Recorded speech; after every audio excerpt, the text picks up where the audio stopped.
après, donc, voilà. Donc voilà, donc on commence le Beta Eliaou. C'est-à-dire, on a après toutes ces introductions sur les sphirotes, etc., qu'on a parlé, avec le Diabo Zara.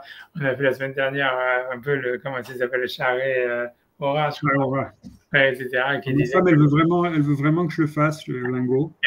Et ça donne envie, c'est sûr, hein, qu'est-ce que je te dis. Elle me dit que vraiment, si je le fais pas, je suis un naze. Avec tout ce qu'on a comme problème, si j'essaye pas le lingot, vraiment, je suis un abruti. Mais je dis que j'ai pas envie de le faire parce que j'y crois pas, donc c'est compliqué. Non, j'en sais rien, c'est difficile. C'est sûr que ça paraît trop facile, quoi. C'est ça l'histoire. Ça paraît trop facile. Et en plus, tu comprends pas vraiment.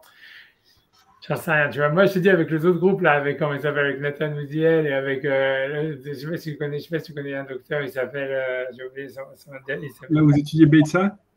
Non, ça, c'est un autre groupe. On fait Beitza, etc. Non, il y a un autre, là, avec Nathan Ouziel, avant, on faisait le Nefesh HaChaim, on a fini tout le Nefesh HaChaim. Ouais. Et maintenant, et on étudie avec un autre, comment il s'appelle? Attends, je ne sais pas si tu le connais. Le copain de Nathan de France, là, qui est un petit peu, qui est plus jeune. Non, c'est pas lui, c'est un autre. Le nom m'échappe maintenant. Yaakov, il s'appelle Yaakov Malka. Il habite à Yerushalayim. Ah oui, je le connais, oui. Un gastro. Ouais, je sais pas, ouais, un truc comme ça. Et ben, j'étudie avec lui, on a fait tout le Nefesh HaChaim avec Nathan Uziel. Et maintenant, on a fini le Nefesh HaChaim, et maintenant, il voulait faire le Sha'arei Orah, donc maintenant, on fait le Sha'arei Orah, quoi.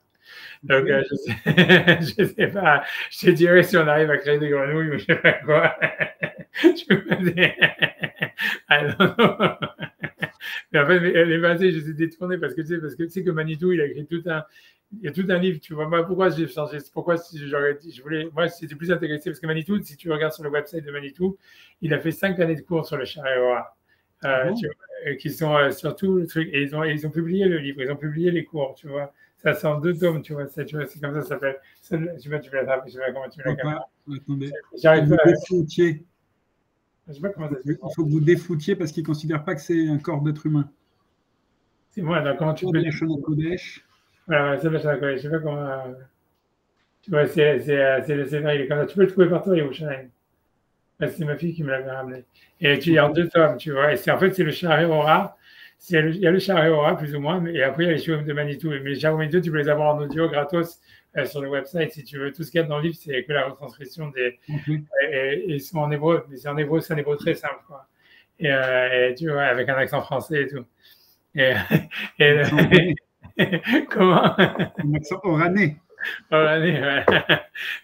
Enfin, tous les cas, bref, et donc j'en sais rien, mais donc on fait ça maintenant. C'est comme ça que, voilà, j'en sais rien. Mais donc, en fait, tu vois, Manitou, lui, dans ses cours, il part complètement, tu vois, ça veut dire, c'est Shurim, mais en fait, ils n'expliquent pas, je vais pas te dire, ils n'expliquent pas vraiment le Sha'arei Orah, quoi. Ça veut dire, c'est comme s'il suit l'ordre, tu vois, ça veut dire, en fait, quand tu écoutes le cours, tu vois, il lit, tu vois, c'est comme nous, on fait un peu Beta Eliaou, ça veut dire, il lit 5 lignes, et après, il part complètement, tu vois, dans les trucs, mais c'est sympa, c'est les trucs qui sont sympas, les trucs de Manitou. Et c'est quoi, comment il s'appelle le site de Manitou? Je l'avais déjà vu une fois. Je crois que si tu fais Manitou, tu googles Manitou, je peux chercher maintenant, c'est manitou.org, un truc comme ça. Si tu googles Manitou, tout de suite tu vas tomber dessus, tu vois. Et en fait, c'est vrai que, parce qu'en fait, il a fait plein.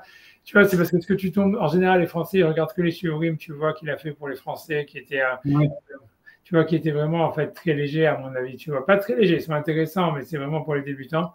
Mais en fait, dedans, si tu regardes, tu vas voir, par exemple, tu as Sha'arei Orah, tu as peut-être 5 années de cours, un truc comme ça. Et il y a plein d'autres parim sur lesquels il y a des cours sur tout le livre. C'est que des livres de Kabbalah en général. Ça veut dire. Manitou.org. Voilà, c'est ça. Ouais. Et donc, avec eux, je fais ça, quoi. Donc, pour l'instant, je te dis. Mais bon. Le Sha'arei Orah. Ouais. C'est comme ça que moi je suis arrivé. D'où je regardais. C'est parce que moi, en fait, j'étais simplement intéressé pour regarder les cours de Manitou. Et je voulais. Et quand j'ai vu qu'ils faisaient ça, je me suis dit, OK. C'est surtout parce que Nathan Ouziel et tout ça, ils veulent faire de la Kabbalah, quoi. Ils sont vachement. Ils sont à fond Kabbalah. Hein. Je sais pas, ça les intéresse, qu'est-ce que je te dis, j'en sais rien. Moi, honnêtement, j'avais pas de.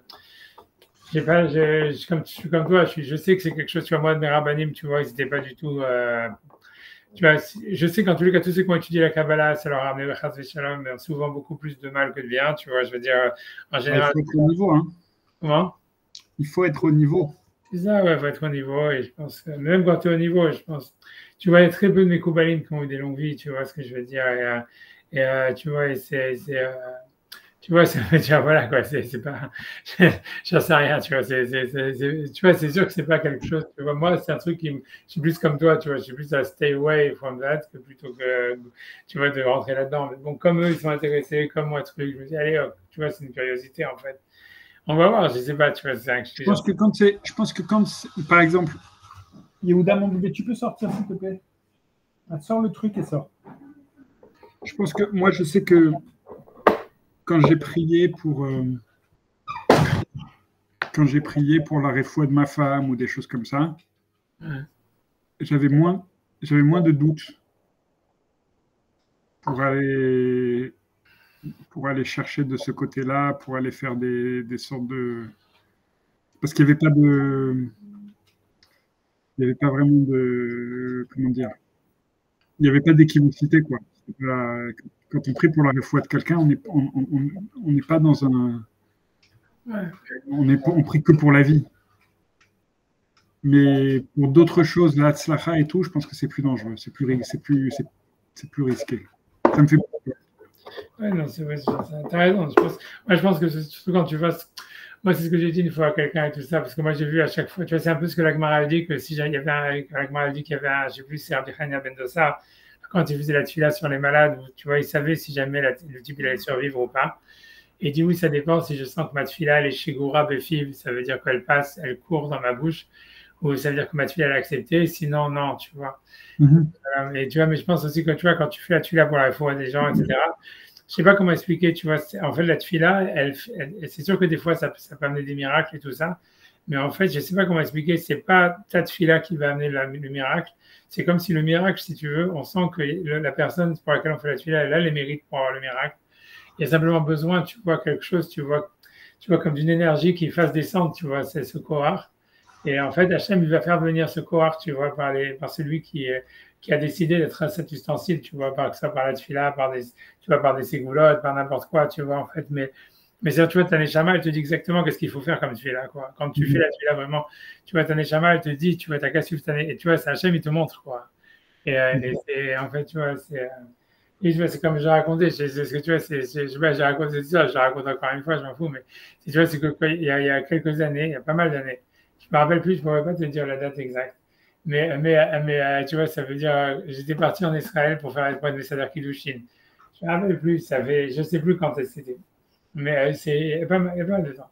Et à ce moment-là, tu vois, ça veut dire juste, tu vois, moi, tu vois, j'étais parti, tu vois, ça veut dire, j'essaie de pas faire j'ai jamais voyagé, en fait, des États-Unis en Israël directement parce que c'est des vols, tu vois, compliqués, tu vois, c'est des vols trop longs. Moi, j'ai du mal dans l'avion, j'ai pas, tu vois, pour moi, les sièges sont trop petits, tout ce que tu veux, tu vois, et ça coûte cher, Dafka, ça coûte moins cher toujours. Donc, j'ai fait un stop en France. Quand j'ai fait un stop en France, tu vois, Dafka, tu vois, ma mère, tu vois, elle était très malade et tout ça, etc.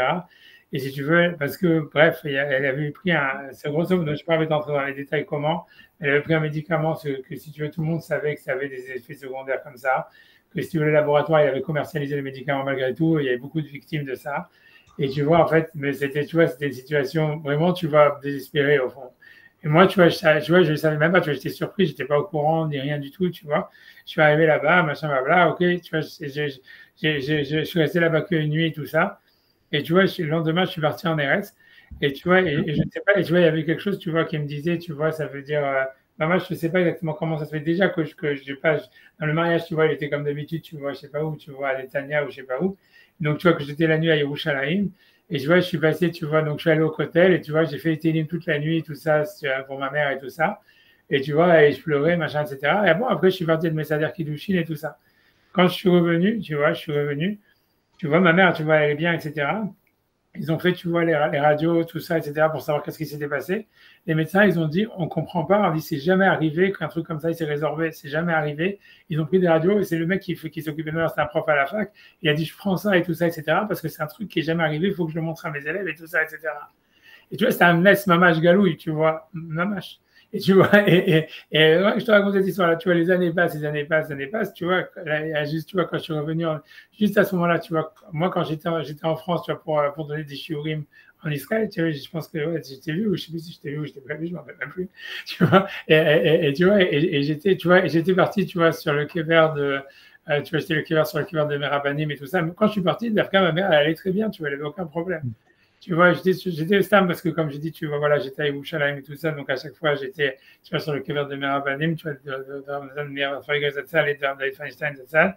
Et tu vois, j'étais là-bas, maman, je sens que faire des. Et là, vous sentiez qu'il n'y avait aucune réception de votre fila et que c'était. Voilà, et non seulement ça, et tu vois, j'avais ma sœur qui m'envoyait des messages, elle me disait, ouais, tu vois, c'est de pire en pire, tu vois, et plus j'essayais de me avec dans la tuile, plus je voyais que c'était pire.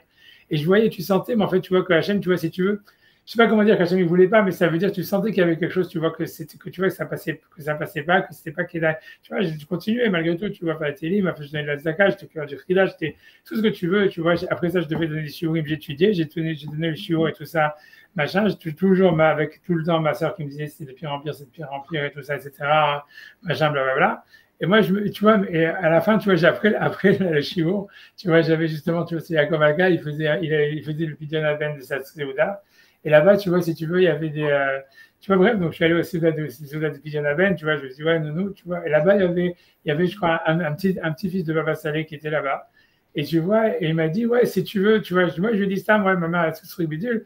Il m'a dit, si tu veux, on peut aller au cotel, on va faire des télim et tout ça. Et tu vois, et il y a plein des autres élèves qui étaient là-bas. Ils ont dit, viens, Nathan Ouziel. Tu vois, il m'a dit, viens, si tu veux, on va au cotel, on va faire des télim et tout ça pour ta mère et tout ça. Et je sais pas, après, tu vois, les m'a essayé de voir, tu vois, il était déjà très tard, tu vois, il était 1h, 2h du matin, tu vois. Et tu vois, et tu vois, à la fin, tous ils ont désisté. Je sais pas comment t'expliquer. Même moi, je sentais, tu vois, que c'était pas la peine d'être mitakesh, tu vois. Ça veut dire qu'il fallait laisser tomber, tu vois. Et bon, après les Nifteret, bon, Hachem, tu vois, elle n'a pas du tout souffert dans sa petite rave. Moi, je pense qu'elle est vraiment Nifteret comme elle voulait être Nifteret. Ça veut dire, c'était aussi, tu vois, un S et tout ça, etc. Et tu vois, je pense que ça a beaucoup, les tuilettes qu'on a fait, moi, je pense que ça a beaucoup aidé aussi dans sa petite rave, que ça s'est passé, Béchalom et tout ça. Et très, tu vois, ça veut dire vraiment, tu vois, presque comme État de Neshika, si tu veux, tu vois, voilà, comme ça. Mais que tu vois, mais tu sentais qu'en fait, si tu veux, c'était pas la peine d'être mitakesh. Je sais pas si, tu vois, j'aurais fait, ça aurait fait quelque chose, je sais pas, tu vois, mais je sentais quelque chose de très fort en moi, comme quoi il fallait pas le faire, tu vois, ça veut dire, ça valait pas le coup d'aller le faire, ça veut dire, il fallait laisser tomber, tu vois.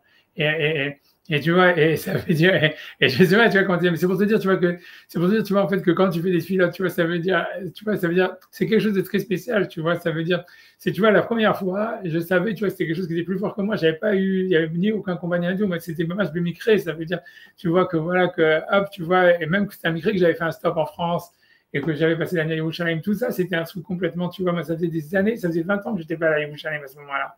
C'est pour te dire, tu vois. Mais c'est, tu vois, c'était Hachem, il voulait lui faire un miracle et tout ça, etc. Il fallait, tu vois, un ustensile que commence ce truc et tout ça. Et il y avait un besoin de celui-là, il fallait, tu vois. Et donc, Hachem, il a fait que ça s'est passé comme ça, tu vois. Et après ça, tu vois, je sais pas comment t'expliquer, tu vois. C'est pour ça, c'est pas pourquoi je te dis cette histoire. Je te l'ai dit, Sam, parce que voilà, c'est parce que c'est voilà, parce que les gens ils croient, ouais, en fait, tu fais des pilotes et ça fait des miracles et tout ça. C'est très compliqué. C'est pas du tout, en fait. C'est pas comme s'il y a quelqu'un qui va faire des pilotes et comme si on jamais lui donne les portes, les clés de toutes les portes et lui dit, vas-y, ouvre ça, fais ce que tu veux, t'es le boss, tu vois. C'est quelque chose de beaucoup plus holistique. Ça veut dire, il y a déjà des malachim, si tu veux, qui cherchent la Yeshua. Tu vois, il y a un digne, tu vois, c'est parce que c'est pour ça qu'il y a une maladie, tout ça, etc. Il y a un digne, il y a une avoda à faire de ceux qui veulent aider, tout ça, etc. Mais ça veut dire, tu vois, ça veut pas dire que le Kelly, si tu veux, qui va faire que, tu vois, ou que ça soit un srout, quel que soit le srout qu'il va faire, tu vois, en fait, c'est que l'ustensile de ça, c'est pas, tu vois, je pense pas, tu vois, que tu peux vraiment, tu vois, ça veut dire, tu vois, je sais pas comment expliquer, tu vois, c'est tout ce que je voulais dire. Mais c'est pour ça quand tu me disais, voilà, quand tu vas celui-là pour la réfoua, etc., ouais. Et c'est pas lié, tu vois, c'est comme il disait, comme on a vu avec le Rav Shimshon Nissan, tu vois, c'est sûr que c'est faut prier comme un enfant est prié à son père, tu vois, et c'est pas, tu vois, tu penses pas, en fait, vraiment que, tu vois, voilà, je pense que c'est cette histoire-là de changer, tu vois, ça veut dire de faire ça veut dire, comme il dit, tu vois, avec des schémas, ça veut dire de méditer sur des noms, de comprendre, tu vois, à travers l'étude, tu vois, si tu veux, tu vois, ça veut dire faire des changements. Tu vois, tu vois, comme tu dis, à mon avis, c'est très compliqué. Tu vois, c'est vraiment, c'est un niveau haut et c'est compliqué, tu vois, parce qu'en fait, c'est comme si le changement, tu le fais en toi, quoi. Mais tu vois, c'est très compliqué. Tu vois, c'est très compliqué. Je sais pas si c'est compliqué, mais et je pense aussi, comme lui, il a dit aussi à un moment dans le Sharaïora, il se fait pour des autres aussi, c'est différent. Tu vois, un truc comme ça, tu vois. Ouais, tu vois, j'ai pas envie de, j'en sais rien, tu vois, j'en sais rien. Mais c'est sûr que, ouais, tu vois, je sais pas pourquoi je te raconte cette histoire, mais c'est parce que tu m'as dit, tu vois, avec sur la tuila et tout ça. Tu vois, ça veut dire, c'est sûr que la tuila, ça peut faire des miracles, tu vois, ça c'est un fait, tu vois, et c'est vrai, tu vois, spécialement dans les trucs de refoua et tout ça. Mais encore ce que je te dis, hein, tu vois, mais c'est pas, tu vois, c'est pas du tout. Je pense pas qu'il y a personne qui peut dire, ah ouais, moi, quand je fais la fille-là, c'est sûr que ça marche, tu vois, un truc comme ça, tu vois. Ou cette fille-là, c'est sûr qu'elle marche. Si tu fais cette goûts-là, c'est sûr que ça marche, tu vois. C'est impossible que ce soit comme ça. Tu vois, c'est des choses beaucoup plus holistiques, tu vois, beaucoup plus. Et donc, à la fin, tu vois, voilà, c'est tout ce que j'ai à ça. J'avance, je sais pas pourquoi je te raconte. Je sais pas parce que tu m'as dit ça, etc. Mais ta mère, elle était malade, ta femme, elle était malade? Ma femme, elle avait eu un cancer il y a 12 ans. Il y avait eu une grosse période dure, incertitude et tout, c'était pas facile. On avait changé de nom, elle avait changé de nom, on avait fait pas mal de tikkunim chez un Mekoubal, on avait été très versé dans tout ça. Beaucoup de filotes, de Teilim, de Tfilot Balaïla, de tout ce que je pouvais faire, quoi. Et là, je sais qu'à ce moment-là, j'avais pas de restriction, j'avais pas de limitation même psychologique par rapport à faire ça. Aujourd'hui, prier pour un lingot pour que le lingot il tombe, ça me gêne. Parce que comme je sais, si tu as vu comme il dit dans le Jariwa, il dit pas que c'est prier, il dit c'est étudier, tu vois. Ça, c'est encore plus truc. Ouais. C'est moins dangereux, en fait, d'un côté. Quand il dit, voilà, il dit c'est étudier le schéma. Ça veut dire, il dit, tu vois, c'est regarder, en fait, tu vois, comment le système de schéma fonctionne. Et surtout méditer le schéma que tu penses, ou méditer, il dit pas méditer, étudier toute ta force, ça son langage. Et le mode Bechol Koro, étudier toute ta force, tu vois, le schéma, ça veut dire que tu penses qu'en fait, il dépend de la chose que tu as besoin. C'est ce qu'il dit, tu vois. Donc, c'est pas une tefila, hein. C'est pas une méditation, c'est le mode Bechol Koro. Et tu vois, c'est encore plus truc d'amener la Yeshua par le limoud, tu vois, c'est encore plus balèze, quoi, si tu veux. Bien sûr. Mais tu vois, ça sert à rien. Mais tu vois, je sais que tu vois, moi j'avais, tu vois bien que tu vois, maintenant qu'il est niftar, tu peux dire, tu vois, mais tu vois, David Feinstein, il pouvais faire ça, il faisait ça. Ça veut dire, il y avait plein de fois des types, tu vois, qui venaient, ils voulaient jamais que ça sache maintenant qu'il est niftar, tu vois, je peux le dire. Mais ça veut dire, il y avait des mecs qui arrivaient, tu vois, parce qu'ils voulaient pas que ça devienne la queue et tout ça. Mais ça veut dire, il y avait des mecs, tu vois, ça veut dire qui arrivaient des fois avec, tu vois, le machala presque au stade terminal, tu vois. Et tu vois, il venait le voir, il disait, il étudiait avec eux 20 minutes. Et tu vois, le truc, le mec, il sortait, je sais que tu vas pas me croire. Je n'ai pas dit qu'il a fait ça beaucoup de fois. Il a caché, il disait à tout le monde de jamais le dire. Il y avait des mecs qui sortaient complètement guéris, tu vois, comme ça, miraculeusement, au bout de 20 minutes d'études avec lui, tu vois. Il avait cette force, tu vois. Il savait, il disait, il a dit, j'ai cette force par la pensée, mais il le disait à personne. Tu vois, parce qu'il disait, à partir du moment où ça va savoir, ça ne marchera plus. Tu vois, il disait, tu vois, ça veut dire, ouais, tu vois, mais ça veut dire, c'est un niveau très haut, tu vois. Tu vois, mais ouais, reprenons-nous notre niveau très bas. Et ils disent que tous les gars, il y a marqué dans la Gemara, tout celui qui étudie la Torah et Nechassav Mutzlachim, c'est marqué dans le schéma, et c'est ça la vérité vraie, quoi. C'est sûr que le Limut Torah, ça amène la Slacha et ça amène. Donc il n'y a pas de. Donc voilà, quel que soit le Limut Torah, c'est tout. Il n'y a pas d'accord, tu vois. Tu vois, j'arrête de parler de ça, mais tu vois, mais grosso modo, tu vois, c'est tu vois le principe à la bonne. Parce que la Torah, si tu veux, c'est simple, c'est que tu vois, quand tu étudies la Torah, normalement, tu vois, les Nefesh HaChaim, lui dit, quand tu dis la Torah, tu deviens Dieu toi-même, tu vois. Il dit, c'est Dieu qui parle à travers toi, tu deviens Dieu, parce que, grosso modo, le niveau le plus haut qu'on a, c'est comme ça que moi j'explique les Nefesh HaChaim, c'est, tu vois, le niveau le plus haut qu'on a, c'est quand on perd conscience, si tu veux, de nous-mêmes, tu vois, et quand on étudie, on perd conscience de nous-mêmes, et on devient, tu vois, un avec la Torah, et donc c'est comme si on devenait Hachem nous-mêmes. Et la ségoula, si tu veux, l'étude de la Torah pour la tzlacha, c'est que de la même manière que si tu veux, quand on dit que l'Arche Sainte, il supportait ceux qu'il portait, et que c'est pour ça que Uriah, quand il a voulu supporter l'Arche, il a été tué parce qu'en fait, il aurait dû comprendre que c'est l'Arche qui portait les autres, et c'est pas lui qui portait l'Arche. Et ben, tu vois, c'est la même chose, c'est quand tu étudies la Torah, tu deviens la Torah, au moment où tu étudies la Torah. Et donc, la Torah, elle vient de supporter, quoi. Et donc, ça fait que tu as plein d'atzlacha dans tout ce que tu fais, etc., d'une manière indirecte, tu vois. Ça, sans passer par les schémas, tu vois, juste par le fait même d'étudier, quoi. A priori, tu vois. C'est ce qui est marqué dans le schéma, tu vois. Il est marqué, Vedivartabam, Meshivtera, Bevetera, Vatera, Vaderer. Il y a marqué, tu vois, voilà, Bezati, Metaratsechen, Beito, Yoro, Malkosh. Tu vois, c'est le schéma, c'est pas la peine d'aller chercher les chars et rois ou ce que tu veux. Effectivement, j'arrête de te saouler, on étudie, j'arrête de raconter ma vie aussi, on étudie. Alors, on n'avait pas tard qu'il y a un ami dans le temps, donc ça veut dire... Alors, il y a un avis déjà, on dit que si il est appelé à revenir, c'est parce qu'il a été trop mécatrec dans sa vie et qu'il n'avait pas fini complètement son rôle de Navi et qu'au lieu d'être un Navi de Chaim, il était plus un Navi de Kitro. Ouais, c'est ça. Mais si tu veux, moi, après, j'ai réfléchi, je ne sais plus, en fait, vraiment, tu vois. J'ai eu une illumination. J'allais dire ce mot de Shabbat, c'est vrai que normalement, tu vois, j'ai pas fait les trucs de Gaonavi parce que c'était Shabbat, mais ça veut dire, oui, parce que oui, j'ai fait, ça veut dire, j'ai eu une sorte d'illumination et je me suis dit, je sais pas, je pense, tu vois, parce que je me suis demandé, mais c'est quoi Eliyahu, tu vois, comme on a vu, tu vois, c'est quoi ce concept? Et j'ai pensé, tu vois, en fait, qu'à la fin, Eliyahu, en fait, c'est la manière dont on se voit soi-même. Parce que tu vois, pour moi, le truc, c'est quand tu vois, comme je dis, il y a le côté, tu vois, Eliyahu Hanavi en tant que personnage du Tanakh, en fait, il est super canaille, et tu vois, et c'est comme si, tu vois, il juge les Juifs, tu vois, de manière très dure, etc. Et d'un autre côté, tu vois, que tout le Sefer Tanakh d'Eliyahu, c'est le contraire. C'est-à-dire, ouais, Hachem, il aime les Juifs, no matter what, même s'ils font toute la vérote, en fait, c'est un amour charnel. Même Hachem ne peut pas s'empêcher d'aimer les Juifs et tout ça, etc. Et c'est pour ça que, tu vois, ça veut dire, voilà, plus ou moins, ça veut dire, c'est quelque chose, tu vois, c'est un amour-passion, quoi. Grosso modo, dans le Tanakh d'Eliyahu, il dit que l'amour que Hachem il a pour Israël, c'est un amour-passion. Et que tu peux rien y faire, tu vois. Et, grosso modo, tu vois, ça veut dire, c'est ça son idée, c'est une de ses idées. Il dit, d'un côté, Hachem, il est juste et il punit, etc.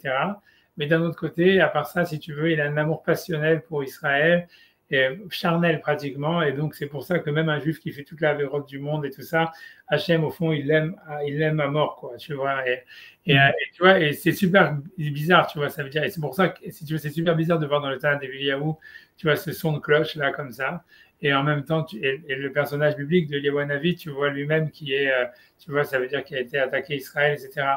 Et à un moment, tu vois, dans le Tanakh d'Eliyahu, quand tu vois, parce qu'il commente lui-même le passage que de lui-même quand il a eu la relation avec Akadosh Baruch Hu dans la Mehara, dans la grotte, où il s'est dévoilé à lui, où il lui dit Loba et Hachem, parce que là-bas, le passage qui dit va y avoir tu vas entendre du feu, tu vas entendre des grands bruits et tout ça, et à la fin, une voix silencieuse, etc. Et ça sera là où il y a la Shekhinah. Tu vois, c'est ce qu'Hachem dit à Eliyahu quand il se dévoile à lui dans la Mehara. Et dans le Tanakh d'Eliyahu, il interprète ce passage comme voulant dire que quand Hachem il s'est dévoilé sur l'Ar Sinaï, il a jamais voulu se dévoiler avec des anges qui faisaient peur aux Juifs. Et qu'en fait, il a voulu toujours, si tu veux leur montrer une image positive d'eux-mêmes, tu vois. Et tu vois, et ça veut dire, et à mon avis, tu vois, c'est là où je me suis dit, en fait, tu vois, et donc il dit, c'est ça ce qu'Hachem voulait me dire dans la Mehara et tout ça, mais moi, je m'en foutais, je disais que juste des cons et tout ça, etc. Et c'est pour ça, tu vois, ça veut dire qu'Hachem, à la fin, il m'a dit, rentre chez toi et tout ça. Mais ça veut dire, l'idée, c'est, tu vois, pour moi, c'est ça l'idée. Moi, je me suis dit, mais comment ça peut être tellement bipolaire? Qu'est-ce que ça veut dire? Tu vois, et je me suis dit, en fait, que c'est ça, en fait, je pense que à mon avis, c'est la relation qu'on a avec nous-mêmes. C'est-à-dire que d'un côté, en fait, nous-mêmes, on est super bipolaire avec notre relation à la Torah. Ça veut dire, d'un côté, on peut dire, ouais, d'un côté, on se dit, ouais, on est des tzadikim, toujours, ça veut dire, on étudie, ou j'en sais rien, on fait les mitzvot, Hachem, il nous aime, et tout ça, etc. Et d'un autre côté, tu vois, on a une vision, en fait, tu vois, on se sent vachement coupable, tu vois, en disant, ouais, en fait, on fait plein d'avérotes et tout ça. Et je pense, en fait, en fait, si tu veux, ce qu'il n'y a pas, c'est de l'équilibre, tu vois. Et je pense que ce qui est vrai dans Eliyahu Hanavi, je pense qu'il y a ça, tu vois. Et je ne sais pas pourquoi je dis ça, parce que moi, je pense que c'est un peu lié, je pense, qu'avec l'histoire de Moshe et Shabbat et tout ça, ou le début de la création et tout ça, ou ce qui prépare la venue du Mashiach et tout ça, parce que tu vois, c'est comme, je pense qu'il y a un déséquilibre, tu vois, ça veut dire une incapacité à se juger soi-même, tu vois. Tu vois, moi, je pense même que tu peux retrouver ça veut dire à l'avenir et les femmes d'Alot, mais ça veut dire, quand tu vois, par exemple, tu vois ce qui se passe, tu vois, pas en Israël, mais comment les Juifs, tu vois, surtout dans l'exil, mais même en Israël, je pense qu'il y a aussi des mouvements comme ça, tu vois, qui critiquent Israël, les Juifs, ou qui critiquent Israël en disant, ouais, les Juifs, on est à Gaza, c'est des monstres et tout ça, et blablabla, c'est des nazis, tout ce que tu veux. Tu vois, tu as l'impression, en fait, qu'il y a une incapacité, en fait, pour les Juifs de se juger eux-mêmes, tu vois, et se dire, tu vois, est-ce qu'on mérite l'État d'Israël ou est-ce qu'on mérite, tu vois, d'avoir la victoire ou on ne mérite pas ça, tu vois. Et en fait, il y a une incapacité, tu vois, et si on a l'impression, moi, tu vois, il y a comme une sorte de, on n'est pas tu vois, on n'est pas capable de se juger, on va dire, objectivement, tu vois, pas par rapport à cette histoire-là, mais d'une manière générale, tu vois. On dit, OK, on a été élu par Hachem pour être, si tu veux, pour avoir une mission dans l'histoire ou tu vois, dans l'humanité, ou j'en sais rien, tu vois, c'est nous qu'on est le futur. Mais d'un autre côté, tu vois, par rapport à cette élection, on a vraiment, tu vois, c'est en même temps on est fier et d'un autre côté, on peut être, tu vois, super, dire, ah ouais, de toute façon, ouais, on est au-dessus des autres. Et d'un autre côté, on se sent, en fait, peut-être coupable ou pas à la hauteur et tout ce que tu veux, tu vois. Et je pense que, tu vois, tu vois, je pense que c'est au niveau individuel et au niveau collectif, il y a ça. Et je pense que c'est ça, Eliwanavi, tu vois, c'est le côté, tu vois, bipolaire, c'est le côté de l'incapacité qu'on a à se juger, tu vois, de manière objective. Et je pense, tu vois, c'est ça, je pense que, et ça, c'est annonciateur de la Géoula, je pense. Tu vois, je pense que, tu vois, tu vois, tu vois, parce que tu vois, il y a aussi une marque qui dit que le Mashiach viendra dans une génération qui est Kulo Chayav ou Kulo Zakai, une génération qui est soit entièrement méritante, soit entièrement coupable. Et tu vois, mais moi je pense que tu vois, ça veut dire c'est possible que ça veut dire qu'on sera incapable de savoir si on est Kulo Zakai ou Kulo Chayav. Tu vois, moi je pense que c'est ça l'idée. Ça veut dire, en fait, on est incapable de se juger. Hein. Et moi, je pense que ça, c'est annonciateur de la Géoula. Tu vois, je pense comme ça. C'est ça. Tu vois, j'en sais rien. Moi, c'est ça, j'en sais rien. Je sais pas pourquoi c'est ce que j'ai pensé à. Je sais pas, j'avais plus de preuves que ça quand j'avais étudié tu vois, les trucs de ta vidéo. Mais tu vois, je pense qu'il y a une idée comme ça. Il y a un truc comme ça. Je pense comme ça. Ce que tu m'as demandé, tu vois, j'ai l'impression comme ça. Tu vois, parce que, en fait, tu vois, ça veut dire, quand tu regardes l'histoire, tu vois, par exemple, quand ici, il va parler, etc., quand il va parler sur les sphirotes, sur la relation d'Hachem, tu vois, que chez Rochim Nimlatal, toute cette histoire-là, tu vois, c'est la relation d'Hachem avec le peuple d'Israël. Et comme tu vois, c'est comme si la Shrina d'en haut, encore une fois, elle veut communiquer avec la Shrina d'en bas et tout ça. En fait, c'est sûr que tout ce rapport, si tu veux, on dit, voilà, Hachem, il s'exprime à travers nous, à travers nos mitzvot, etc. C'est un rapport où il n'y a pas de jugement, tu vois. On suspend le jugement moral. Tu vois, c'est par exemple, tu dis, voilà, OK, je vais faire la tefila, je vais mettre les tefilines, et en fait, c'est la shrina qui va s'élever à travers nos actions. Tu vois, on fait descendre un tikkun, et la shrina d'en bas, et la shrina d'en haut, elle va descendre dans la matière, et la matière, elle va s'élever vers Hachem. Tu vois, c'est un mouvement vraiment, tu vois, comme ça, tu vois, Zachar ou Nkeva, ou ce que tu veux, mais c'est un mouvement harmonique d'aller-retour, ou quoi que ce soit.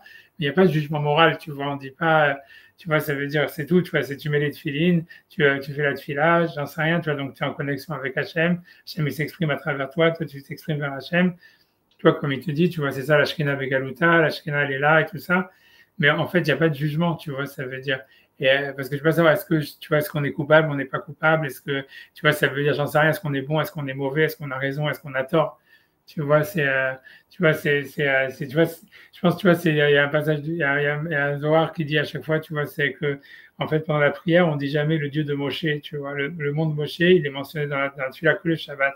Dans toute la Tfila, tu vois, on mentionne pas le nom de Moshe. On mentionne Abraham, Yitzhak, Yaakov, David, ce que tu veux, Adam, tu vois, Tachonen Adamdat, tu vois, Elokam, Elokam, Yaakov, tu vois, Ketsemar David Avdecha, mais tu vois, il n'a jamais mentionné le nom de Moshe. Et tu vois, le Zohar, il dit, ouais, il faut faire attention qu'à part le Shabbat, il ne faut jamais mentionner le nom de Moshe. Et tu vois, parce que tu vois, parce que Moshe, il a amené le Kitron.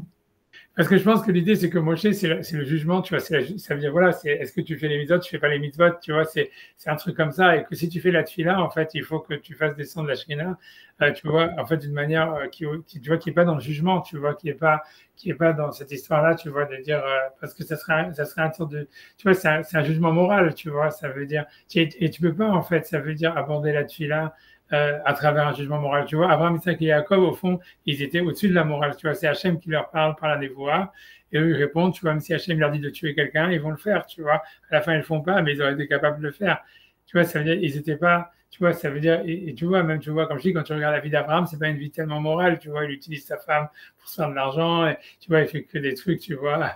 Ça veut dire, tu vois, je veux dire, le seul qui est vraiment clean de tout, c'est Yitzhak, tu vois, tu vois, ça veut dire si jamais, que tu vois, que c'est une manière, tu vois, ça veut dire, voilà, c'est le seul qui est clean, tu vois. Mais même, tu vois, mais c'était pas parce qu'il voulait être clean, c'est sa nature, tu vois, on va dire. Tu vois, il était plus ou moins aveugle, machin, blablabla. Mais ce que tu vois, mais c'est-à-dire que la voix, si tu veux, il personnifie si tu veux, des énergies spirituelles qui sont dans le monde, qui doivent tu vois, comme je dis, qui doivent se dévoiler, quoi qu'il arrive, tu vois, ça veut dire, Hachem, il devait parler à Abraham, il devait avoir quelqu'un comme Abraham qui allait donner, c'était inscrit dans l'histoire qu'il allait avoir quelqu'un comme Abraham, tu vois, qui allait amener un futur dans l'humanité, et Yitzhak, et Yaakov, et David, tu vois, c'est pour ça qu'ils sont reconnus même chez les goïms, tu vois, c'est-à-dire, tu vois, ça veut dire, voilà, les chrétiens, ils se réclament d'Abraham, les musulmans, même David, tu vois, dans les églises, ils font que dire des psaumes de David toute la journée, tu vois. Mais pas de Moshe, c'est juste ce que vous dites. Les musulmans un peu plus. Hein? Les musulmans un peu plus Moshe. Mais les chrétiens, Moshe, c'est vraiment pas du tout leur copain. David, ils n'ont pas de problème. Abraham, Yitzhak et Yaakov, ils n'ont pas de problème. Mais Moshe, ça reste comme un caillou dans leur chaussure, quoi. C'est vrai, hein? Non, tu vois, c'est sûr, je pense, parce que tu vois, c'est sûr que voilà, parce que Jésus, c'est un petit peu l'anti-Moshe, quoi. Les musulmans, ils sont plus. Ils ont un côté plus, comment dire, plus, plus cosmopolite, enfin plus de toute façon, l'islam c'est beaucoup plus politique que spirituel. C'est avant tout quelque chose de même militaire que plus militaire que spirituel. Il y a pas, c'est pas... Comme tu dis, Moshe était politique aussi mais tu vois, mais bon, mais ce que je veux dire, tu vois bien qu'on essaie, tu vois, d'évacuer l'histoire de la loi rigide, tu vois, grosso modo, en évacuant Moshe, parce que tu vois, c'est donc, et pour moi, tu vois, je pense qu'il y a mon avis, c'est un peu, tu vois, c'est ce qui reste de Moshe si tu enlèves la loi, quoi. Tu vois, ça veut dire, tu vois, Moshe, c'est simple, tu vois, en fait, tu fais la loi et tu coches les cases, tu vois, ça veut dire, ok, tu as rempli le formulaire, alors tu es bon, tu n'as pas rempli le formulaire, tu n'es pas bon, tu vois.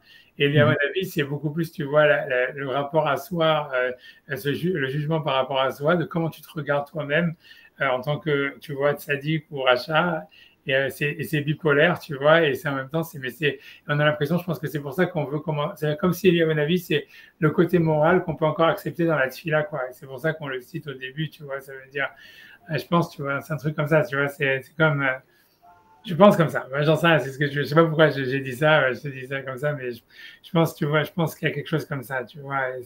Tu vois, j'en sais rien, c'est un truc comme ça. Mais là, d'ailleurs, on dit toujours, il y a Léonavi Zachor Letov.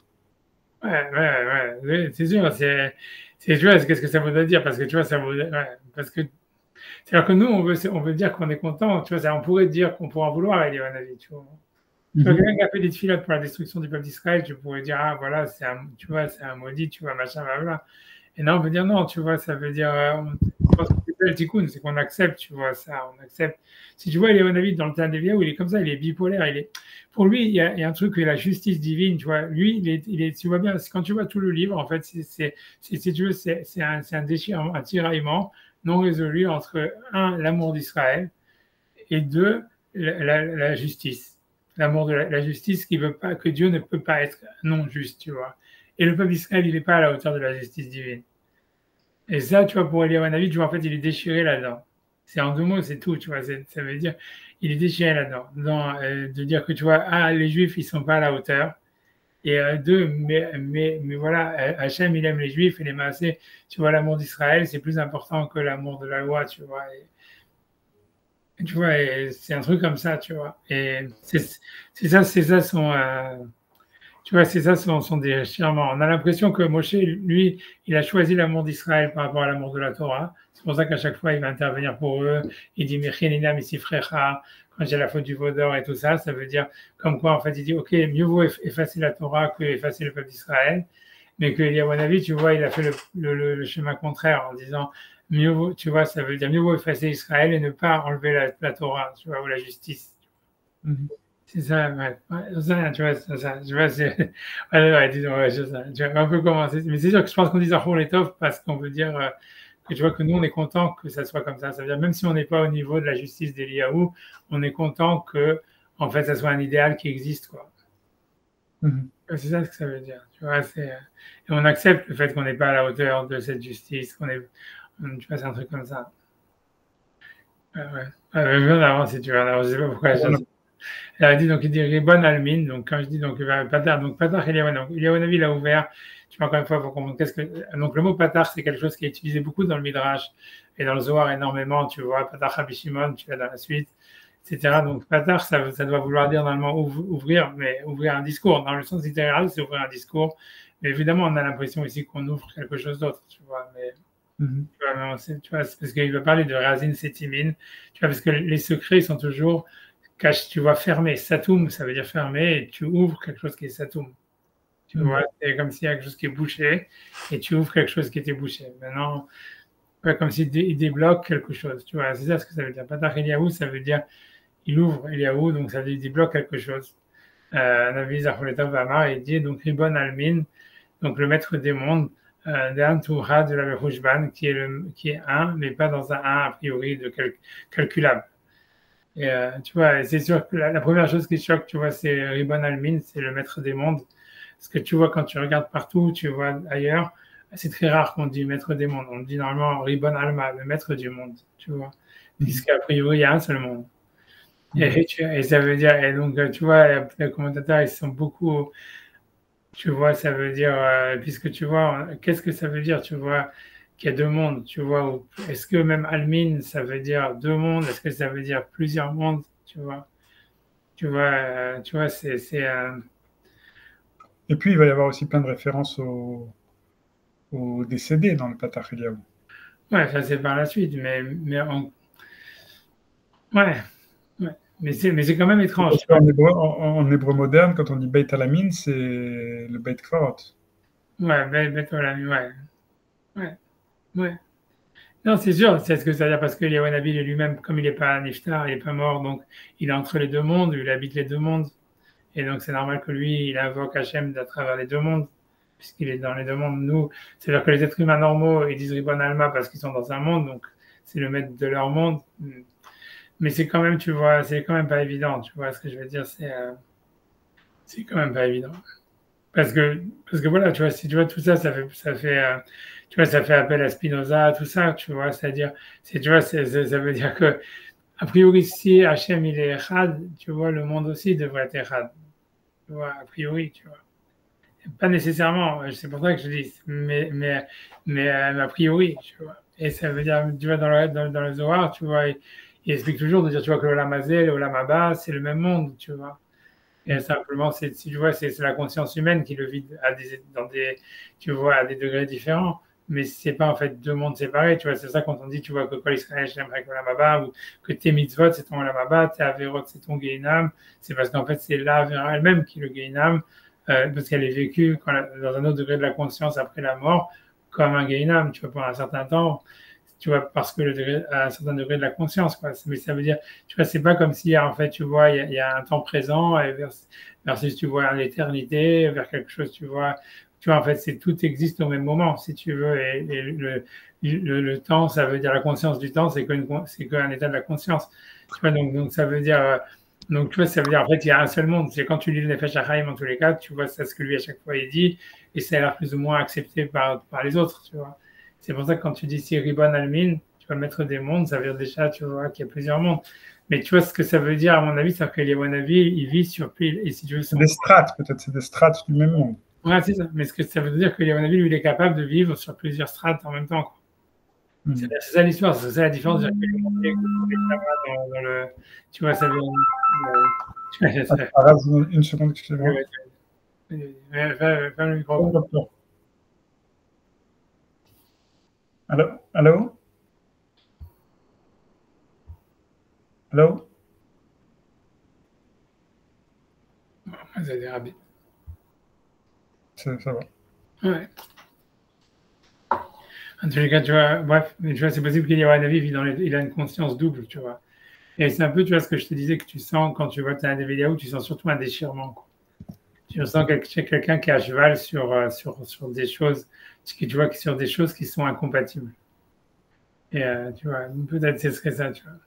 Et tu vois, après, quand il dit que tu es un et pas un de mathématiques, c'est comme ça que ça voudrait dire.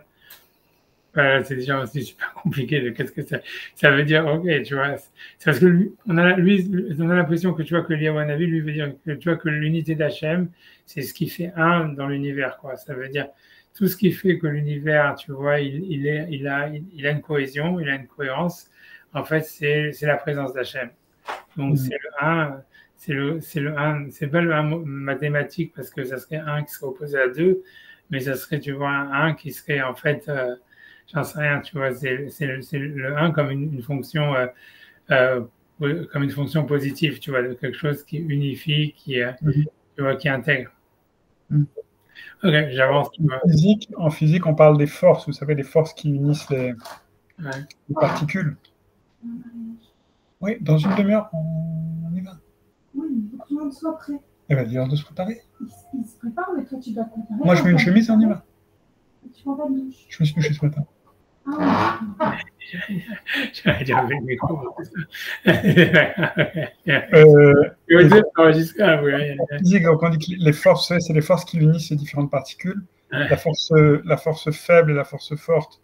Et en réalité, c'est la force faible, je crois que c'est la force qui unit les neutrons entre eux. Et toute la bombe nucléaire, elle vise à attaquer la force faible pour faire exploser un atome. Et c'est de là qu'on est capable de sortir l'énergie d'une explosion nucléaire.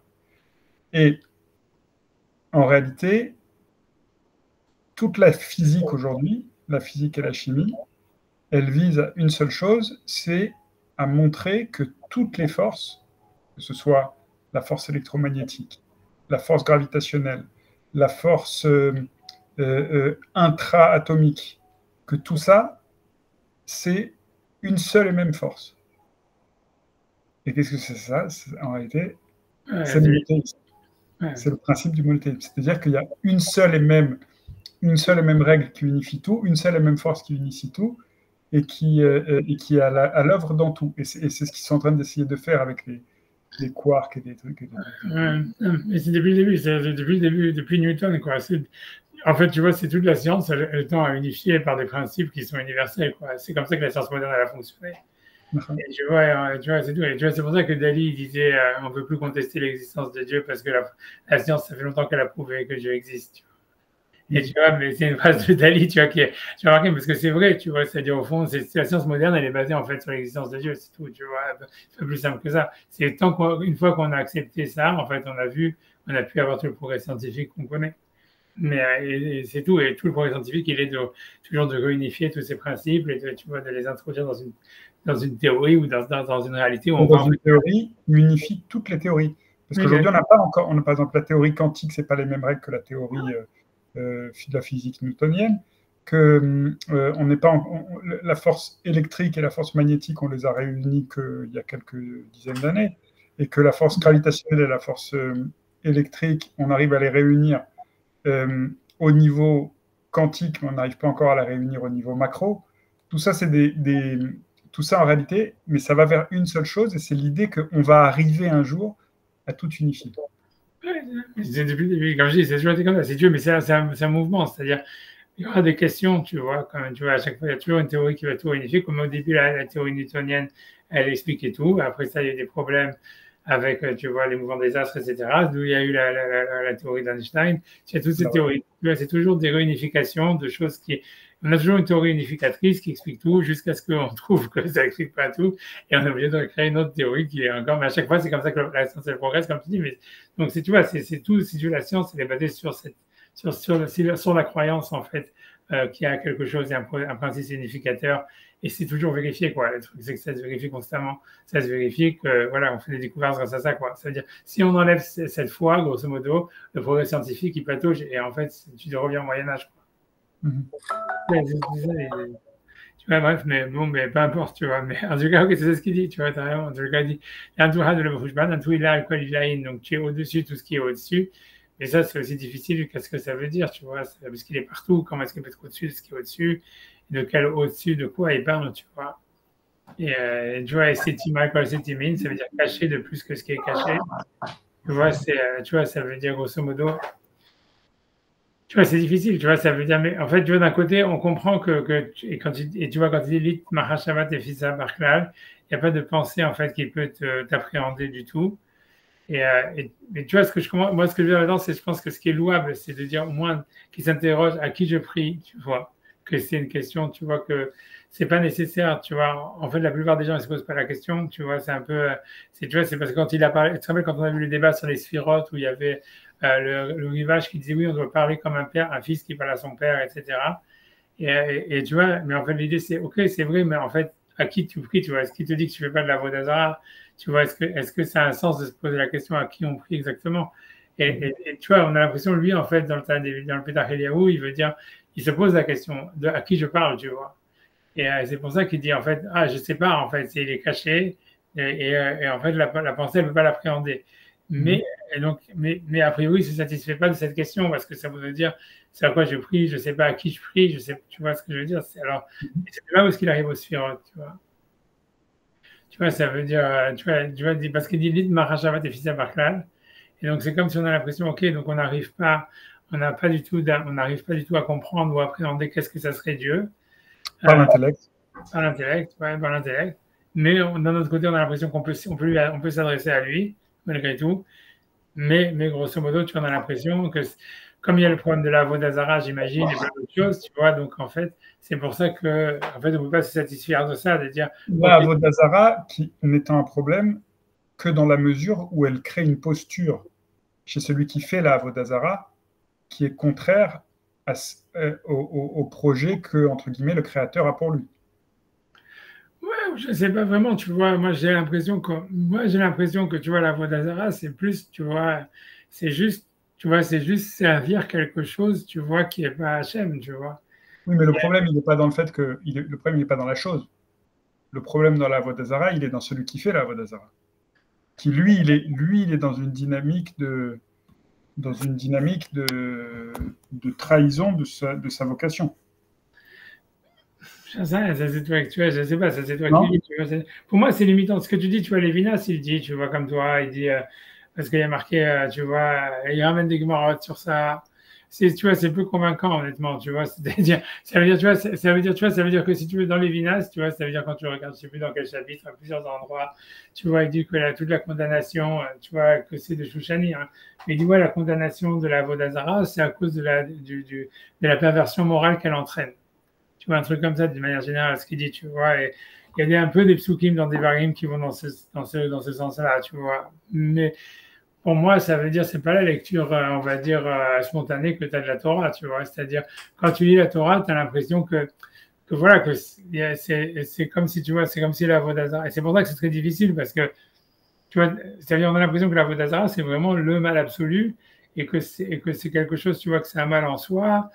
Et c'est pas simplement parce que, comme tu dis, ce que tu dis un peu Maïmonide, il dit un peu comme toi tu dis, il dit ouais la Vodazara, c'est parce qu'en fait c'est contre-productif et ça va contre la nature humaine, contre la nature de la nature elle-même, etc. Tu vois, c'est vrai ce que tu dis dans Maïmonide, il y a aussi des trucs comme ça. C'est-à-dire que quand vous dites c'est le mal absolu, c'est pas comme si ça allait venir renforcer des puissances de mal dans le monde qui existent. Ouais, en réalité, ça vient renforcer des puissances de mal dans le monde qui n'existent que chez celui qui fait la Vodazara. ouais, je sais, moi, pour moi, je ne sais pas si c'est un impact spirituel, si c'est le problème, c'est l'impact spirituel que ça. Je pense, tu vois. L'impact spirituel que ça a hors du Oved Avodazara. C'est ça la question.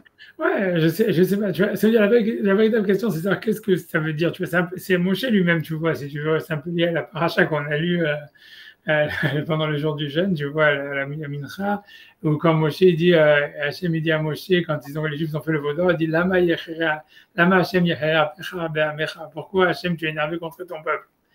Et tu vois, le Midrash, la Gemara, ils demandent, ils disent, mais quoi, pourquoi ils sont énervés? Parce qu'ils ont fait la Vodazara. Et donc, ouais, qu'est-ce que c'est cette question? Pourquoi Hachem, tu es énervé contre ton peuple? Comme si Moshe est surpris, tu vois. Mais le Midrash explique, oui, mais la Vodazara, comme ça, aucun impact et tout ça, etc. Tu vois, ok, les mecs, ils ont fait une ânerie, tu fais une idole et tu tournes autour et je sais pas, et tu dis, vive Hachem ou j'en sais rien. Et qu'est-ce que tu t'en fous? Au niveau d'Hachem, qu'est-ce qu'il en a rien à faire que le mec, il soit une idole ou pas d'idole ou un truc bidule, tu vois, ça peut être un truc qui, comme tu dis, comme toi t'as dit, c'est pour l'homme, ça veut dire, on veut pas qu'Hachem, il interdit la représentation et les idoles pour que l'homme, il arrive à orienter son service vers Hachem, tu vois, qui s'exprime à travers, on va dire, une volonté qui est dans l'univers et qui la fétichise pas, mais ça va énerver Hachem, tu vois. Et alors, ok, c'est ce que tu vois, ce que Moshe Rabbeinu il dit, etc. Et c'est ça son argument. Mais n'empêche que quand tu lis la Torah, tu as l'impression que oui, ça l'énerve, tu vois. Tu as l'impression, tu vois, quand on dit Hachem, Elkana, Shemo, tout ça. Mais ça l'énerve parce que, d'une certaine manière, l'homme, il est, comme vous dites, que l'homme, c'est Hachem quand il étudie, c'est Hachem quand il sert Dieu, c'est Hachem quand il fait le Kaddish, et ben, il détourne Hachem, il le mechalel, ou il le, comme on a dit, il le mechalel, ou il le mekiv, comme on dit. Quand je commence, et par là, il dégrade ou il désacralise. Ouais, ok, toi tu veux dire ça, c'est possible, ça. Moi, je sais pas, c'est ta raison, je comprends ce que tu dis, c'est pas une mauvaise explication, c'est sûr que Maïmonide, il aurait été d'accord avec toi. Ça veut dire que tu vois que Maïmonide dit un truc comme toi, c'est sûr que tu vois que Lévinas dit un truc comme ça. Mais bon, moi, je reste toujours pas sceptique, tu vois, par rapport. Ça me paraît limitant sur l'histoire de la Vodazara. C'est pas parce que je pense qu'il y a des énergies, tout ça, des trucs comme ça. Tu vois, je pense que tu vois qu'il y a je sais pas comment, je sais pas quoi dire, tu vois, c'est très bizarre, tu vois. Parce que pour moi, si tu veux, ce que je veux dire, tu vois, c'est-à-dire, moi j'ai l'impression, tu vois, c'est ok, on peut dire ok, tu peux dire c'est vrai que Hachem, ça veut dire l'homme il corporalise la présence d'Hachem quand il fait les mitzvot ou quand il étudie la Torah, etc. Mais moi, à mon avis, quand même, quand tu fais la prière, ou tu vois, où tu vas faire un service, tu vas faire un Mishkan ou un Beth Amikdash, ou que tu vas avoir une idole ou peu importe, tu vois, en fait, c'est sûr que tu fais appel à quelque chose qui est au-dessus de toi.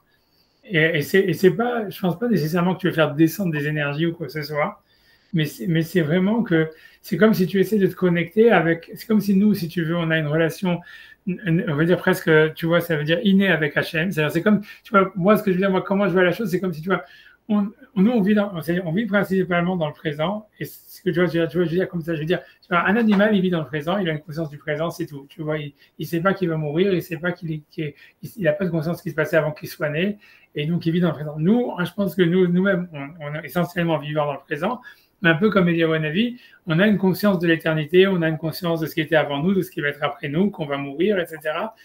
Mais que, en fait, donc on est à cheval, si tu veux, on a une relation, si tu veux, avec notre conscience, elle a une relation avec quelque chose qui est au-dessus de ce monde, quelque chose qui est, tu vois, et que, à mon avis, moi, je pense que plus que, tu vois, de dire, ah, voilà, c'est le dévoiement du chemin, etc., on a l'impression qu'il y a comme une sorte, dans cette relation qu'on a avec, si tu veux, la transcendance, en fait, il y a comme une sorte de, tu vois, c'est-à-dire que, tu vois, à chaque fois, quand on fait la Vodazara, on a l'impression que c'est comme un mari qui trompe sa femme, ou tu vois, ou vice-versa, ou un truc comme ça. Je pense qu'il y a quelque chose, tu vois, qui n'est pas simplement de l'ordre, ah, voilà, tu vois, c'est la présence d'Hachem, elle est matérialisée à travers nos actions, etc. Ou qu'il y a une perversion morale, il y a une perversion qui va contre, tu vois, ça veut dire comme quelque chose qui est contre les lois de la nature, contre l'essence de l'existence. Je pense qu'il y a quelque chose aussi, il y a une sorte de trahison au niveau de la relation qu'on a à la transcendance, tu vois. Tu vois, c'est un truc comme, moi, c'est comme ça que je vois, tu vois, je pense comme ça veut dire, parce que tu vois, quand tu dis, voilà, on s'adresse, comme il dit, tu vois, lui-même, il s'adresse, quand il dit Ribonal, quand tu dis maître des mondes, tu vois, tu t'adresses à quelqu'un déjà, tu vois, ça veut dire, donc ça veut dire, tu vois, tu entres en contact avec la transcendance, et je pense, tu vois, et voilà, on dit, tu vois, qu'Hachem il écoute les tfilotes et tout ce que tu veux, donc ça veut dire, il y a une véritable, tu vois, sans parler de la névoie, tout ce que tu veux, donc ça veut dire, c'est quelque chose, tu vois, c'est une véritable relation, tu vois, et peut-être c'est, tu vois, peut-être la relation principale qu'on a dans notre vie, et tu vois, et je pense que tu vois que ça veut dire, tu vois, je veux dire, voilà, je pense que c'est là où je pense que c'est pas simplement, ah voilà, on a dévoyé, on s'est trompé, on a l'impression qu'il y a un impact, tu vois, il y a Dieu, il est jaloux, c'est-à-dire, c'est vrai, il y a quelque chose, tu vois, c'est pas qu'on a fait descendre des énergies ou quoi que ce soit, mais c'est comme si tu vois. Il est jaloux de quelque chose, vous dites. Voilà, c'est ça, il est jaloux de quelque chose. Il est jaloux. Voilà, c'est ça. Parce qu'il dit Elkana, Kanashemo, tu vois, Elohim Alpana, et tu vois pas d'autre Dieu devant moi. Tu vois, comme si on a l'impression, même quand on a vu les Kina de Tisha B'Av, où il dit voilà, la couverture, elle n'est pas assez grande pour 3 personnes. C'est quand on voit la solution du Beth Amikdash en disant moi je dois partir parce que tu as fait venir la Vodazara. Et tu vois, ça veut dire je peux pas rester, tu vois. Mais c'est un truc, tu vois, ça veut dire, je pense qu'il y a quelque chose comme ça, tu vois, il y a quelque chose qui est. Moi, je pense que c'est surtout poétique tout ça. Ok, c'est possible, mais moi je suis pas. Ça, c'est possible, tu vois. C'est comme tu dis, la plupart des philosophes, tu vois, juifs, ils ont pensé comme toi. Ça veut dire, tu vois, je peux te dire que Maïmonide, il pense comme toi, que Lévinas, il pense comme toi. Même sur la question de la personnalité d'Hachem, qui Ouais. fait partie des 13 principes enfin, 10 principes ou 13 principes, les 10 principes de Maïmonide. Ça aussi, c'est un truc qui est compliqué à comprendre. Pourquoi tu dis la personnalité d'Hachem? Ça veut dire quoi? Il dit... Pourquoi tu dis quoi? Qu'est-ce qu'il dit? Il n'y a pas, il y a pas l'idée de la personnalité d'Hachem, que c'est une personne et que c'est pas un. Ah, il m'a marqué ça. Il a marqué, tu vois, je pense que tu vois, j'en rappelle pas plus. Par Dans contre, les Sfarim de. c'est comme chez Echad, c'est-à-dire qu'il est un, ben lo gouf, ben lo demutagouf. Ça veut dire voilà, qu'il n'a pas de corps ni de corporalité. Vous, kadmon echol kedumim, qu'il est avant tout, c'est avant le temps, quoi, au-dessus du temps. Ben avoda les zulato, et qu'il faut servir personne d'autre. Yodéa marchéot bene Adam, il connaît les pensées des hommes. J'ai oublié. Sur le Dieu d'innovation, prophétie de Moïse, origine divine de la Torah, immutabilité de la Torah, omniscience divine, récompense et punition, avènement du Messie, résurrection des morts. Ah non, il n'y a pas la personnalité. Il n'y a pas, justement, non, il n'y a pas. Tu vois, Maïmonide, il ne parlerait pas d'un truc pareil, tu vois, parce que pour lui, justement, tu vois, c'est très proche d'un Dieu concept. Et c'est pour ça, tu vois, que tout le monde lui en a voulu, quoi. Mais voilà, tu vois, mais c'est ça, tu vois, pour lui, il n'y a pas, tu vois, c'est. Non, dans ce cas, tu vois, c'est l'histoire, c'est quand même, à mon avis, quand tu vas parler des sphérotes, il va dire, ah, mais Hachem, il n'est pas dans les sphérotes. C'est une manière de se couvrir, tu vois. Ça veut dire Hachem, il a des sphérotes, il a des comportements pour se couvrir son essence propre qui est au-dessus des sphérotes. C'est le mot tikkunim qu'il faut qu'on comprenne. Ouais, quand on arrive, ouais. Mais en tous les cas, ouais. En tous les cas, je vais me faire égorger si on continue. On a un mariage. Des attachés, on fait la semaine prochaine, même heure. Jeudi, pour la semaine prochaine. Jeudi, c'est demain prochaine, normalement. Des attachés. Toda Rabba, Rav, Shabbat Shalom. Shalom, et que de bonnes nouvelles. Et voilà. Au revoir.